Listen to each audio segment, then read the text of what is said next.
जैसा कि आप जानते हैं हर बार हम किसी न किसी गेस्ट को चैनल पर लेकर के आते हैं। तो आज हमारे साथ जो गेस्ट हैं वो हैं एक रिसर्च स्कॉलर मिस्टर पवन कुमार, जो गाजीपुर के एक बहुत बड़े से गांव रेवतीपुर से हैं।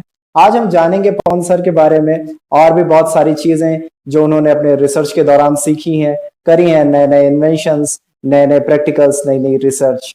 तो पवन सर, पहले तो आपका बहुत बहुत स्वागत है। Good afternoon. Hi, good afternoon, hello. कैसे हैं आप? हाय। बस मैं बढ़िया हूँ, अपना बताओ राहुल, कैसे हो? हाँ, मैं भी बहुत अच्छा हूँ।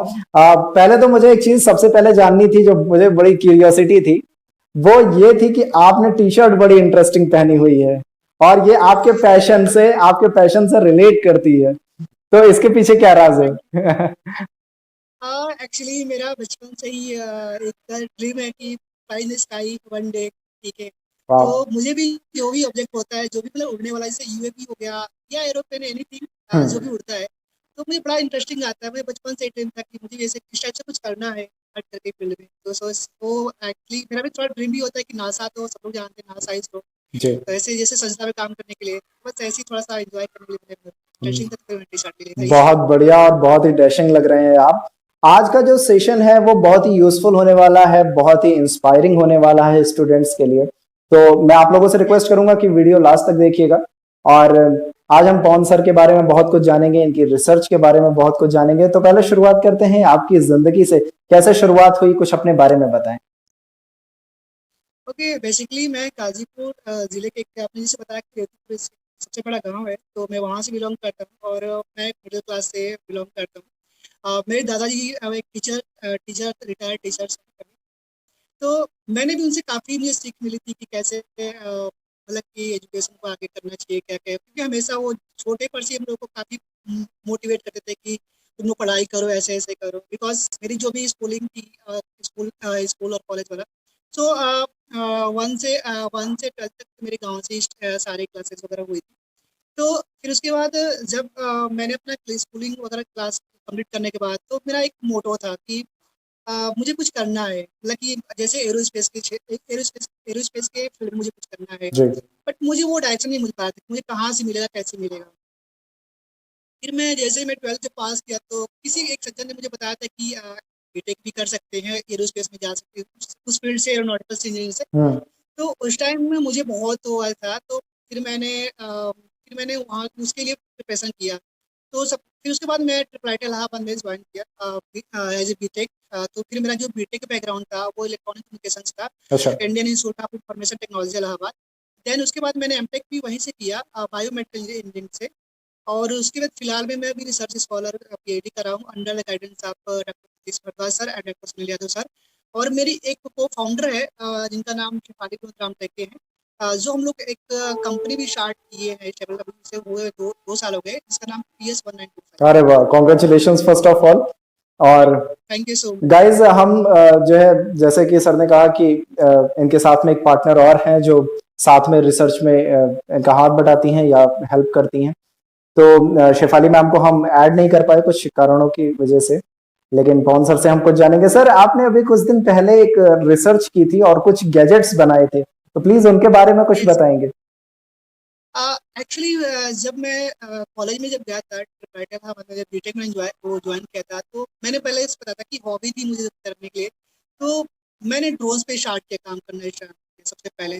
तो उससे पहले मैंने ना एक आरसी पेन बनाया था उस टाइम से। अरे फिर वाह। मैंने उसको धीरे धीरे करते करते एडवांसमेंट लेते लेते हमने ड्रोन्स पे काम किया। तो मैंने बिकॉज मैं गाँव से बिलोंग करता हूँ, तो जब मैंने फार्मर्स की प्रॉब्लम्स देखा, तो बहुत सारे इशूज होती थी उसमें, हेल्थ इशूज होती थी उसमें, मतलब कि टाइमिंग से लेबर्स ना मिलना, और पेस्टिसाइड्स यूज मात्रा में यूज होते थे काफ़ी। तो उसको मैं ध्यान में देते हुए मुझे एक आइडिया कि हम ड्रोन से ही इसको कर सकते हैं। हम्म। देन हम और शेफाली मैंने मिल करके उसका एक ड्रोन एग्रीकल्चर के लिए ड्रोन डिजाइन किया, जो काफ़ी अच्छा रहा। मतलब काफ़ी उसे हर इंटरनेशनल और नेशनली प्लेटफॉर्म पे रिकॉग्नाइज किया गया। अरे जैसे कि वाह। हम लोग 2018 में कनाडा भी गए थे, हम्म। और रिसेंटली भी गए थे हम लोग। जैसे कि हमें बोइंग, जो बोइंग है दुनिया की सबसे बड़ी कंपनी जो प्लेन्स बनाती है, उन्होंने भी हमें $10,000 दिए थे। देन उसके बाद सिस्को ग्लोबल प्रॉब्लम चैलेंज था, उसमें भी हम लोग $10,000 जीते थे। हम्म। वो जो मेरा प्रोजेक्ट था कृषि एपीएस 1925, जो मेरे प्रोजेक्ट का नाम है कृषि एपीएस 1925, जो ड्रोन्स है,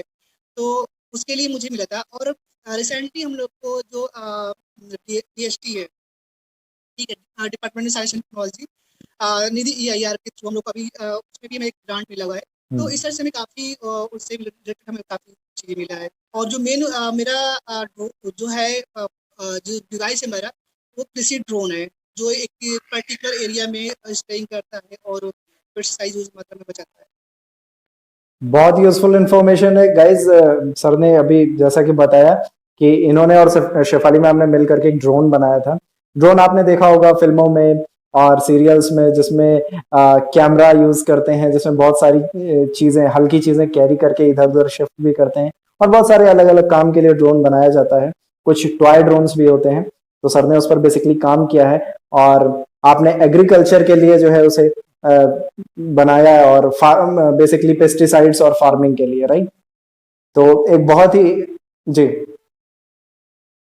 जैसे कि हमने एग्रीकल्चर के लिए तो बनाया था, इससे पहले मैं डिफेंस के लिए भी काम किया था। डिफेंस हुआ और मेडिकल सेक्टर्स के लिए भी काम किया था, जिसमें कि हमने जो मेडिसिन होती है, अभी हमारे इलाके में जो गाजीपुर ये डिस्ट्रिक्ट जो एरिया, तो ये बाढ़ बाढ़ से बहुत ज़्यादा होता है। अभी जी। जैसे इस सिचुएशन की बाढ़ भी आ जाती है, तो उस टाइम में जो लोग बीच में फंसे होते हैं ना, उसके लिए हमने एक ड्रोन्स बनाया था, जो कि मेडिसिन वहाँ पे डिलीवर कर सकती थी। मेडिसिन से और भी जैसे कि जो नेसेसरी चीज़ होती है, तो वो भी हमने काम किया था। हमने लगा था कि बाद में हमें जब रियलाइज कि नहीं, हमें अभी एक फील्ड पे काम कर रहे थे, तो हमने बस वही प्रोजेक्ट उठाया था कृषि के लेकर के, और हम फाइनली उसको कंप्लीट कर लिया है।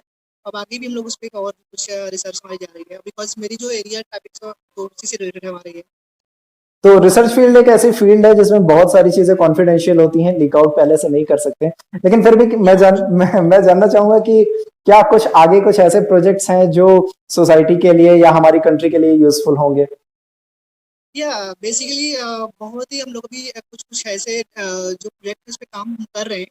और आपने सही बोला कि थोड़ा सा डिस्क्लोज हम नहीं कर सकते हैं जो भी जिस पे हम काम करते हैं। जी। तो बेसिक अभी रिसेंटली जिसके हमारा यही है, जो एग्रीकल्चर ड्रोन्स है, उस पर भी हमने काफ़ी ज़्यादा एडवांसमेंट और लेके आ रहे हैं, ताकि और ईजी हो पाए जो फॉर्मर्स है ना। तो उससे रिलेटेड हम लोग कुछ और ज़्यादा काम कर रहे हैं। और थोड़ा सा हम लोग हट करके बात करें तो थोड़ा सा भी जैसे कि हम लोग थोड़ा सा भी ये डिफेंस सेक्टर के लिए भी हम लोग थोड़ा सा स्टार्ट में काम किए कि हम लोग उसमें भी कुछ हेल्प कर पाएँ। जी।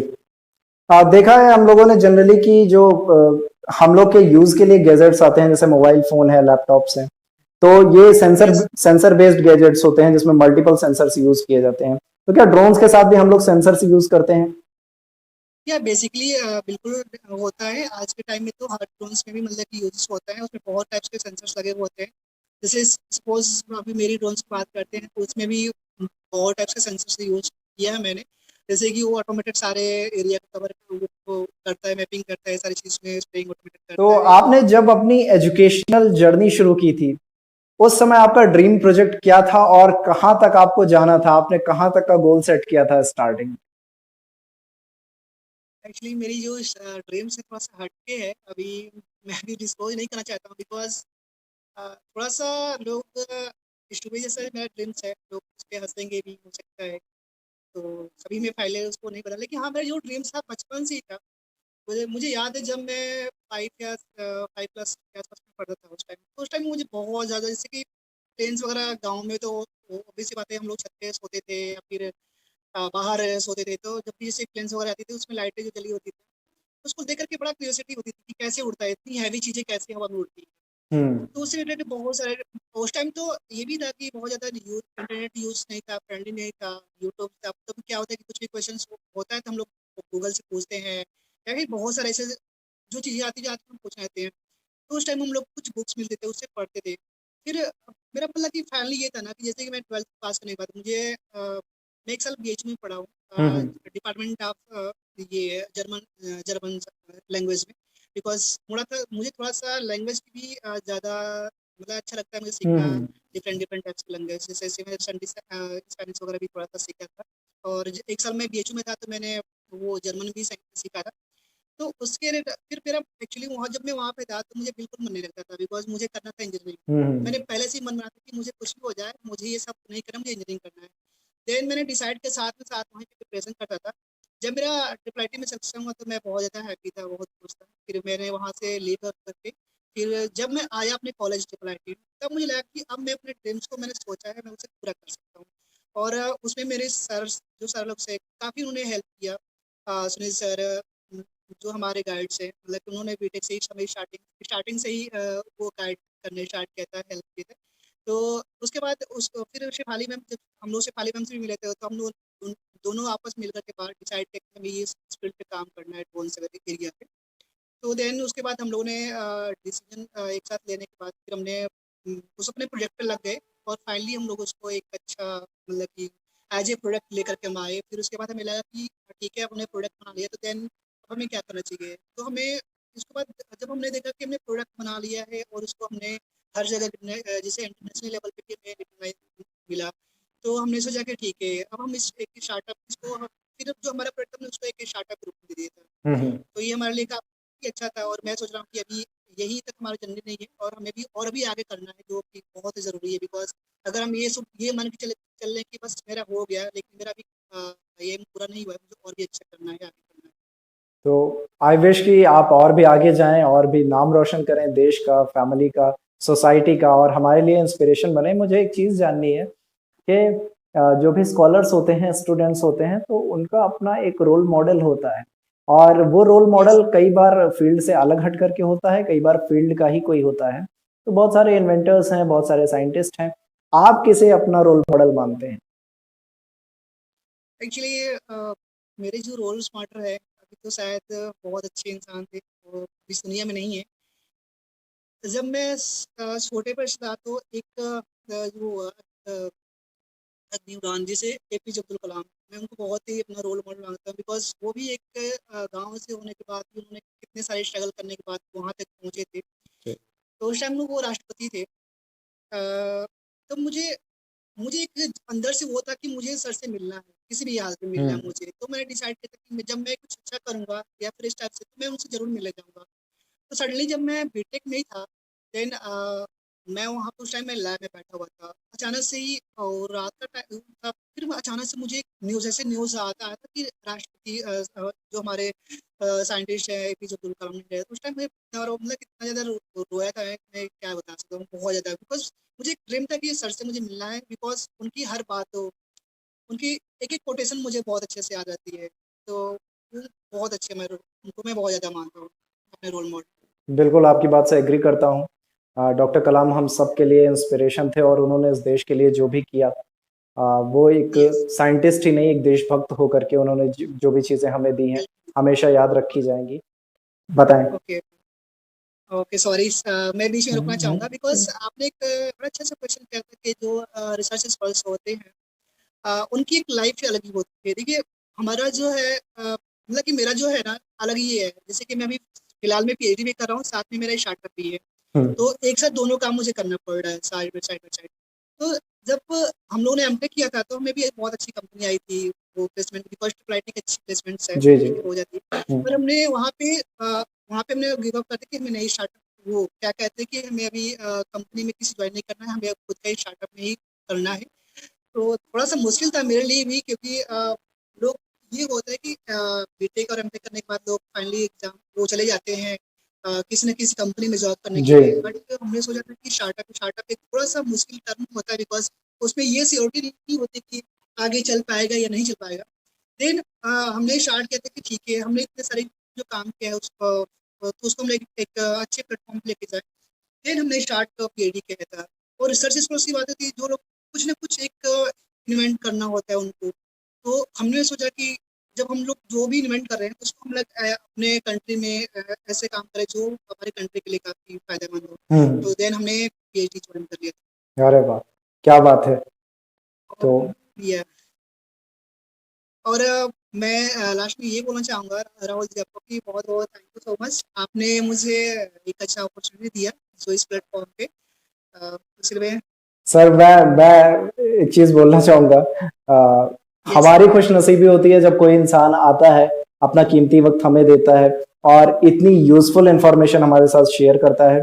और बहुत अच्छा लगता है कि आपके माध्यम से कुछ बच्चे जो आगे उनके भी ड्रीम्स होंगे, सपने होंगे, तो वो मोटिवेट होते हैं, वो इंस्पायर होते हैं और देखते हैं कि कोई इंसान हमारे बीच से उठ करके गया और उसने मेहनत करी और मेहनत करके क्या हासिल किया।